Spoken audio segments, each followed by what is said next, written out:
Nairobi wetlands have for a long time been under aggression following continued encroachment by developers.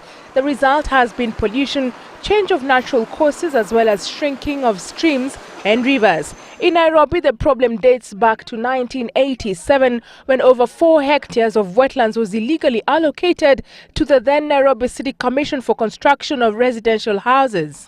4 more plots were again carved from the wetlands in 1990, and in the once marshy land now stand multi-million commercial hubs like the UK Centre, Nakumatt Westgate's parking lot, the village market as well as the Oshwall Centre. Such scenes are now becoming more and more common in Nairobi. This is a state along the lower Kabete Road of Spring Valley. When such ecosystems fall in public land, then you find there tends to be what you call a tragedy of the commons.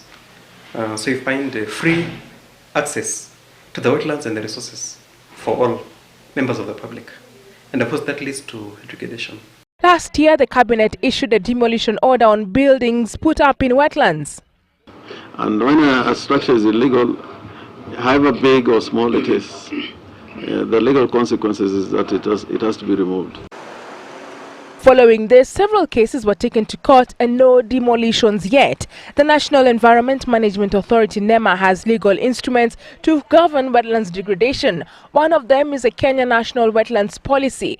So for example, if somebody wants to construct a building near a wetland, he's given a setback limit or a minimum distance from the edge of the water source in which he can be able to construct.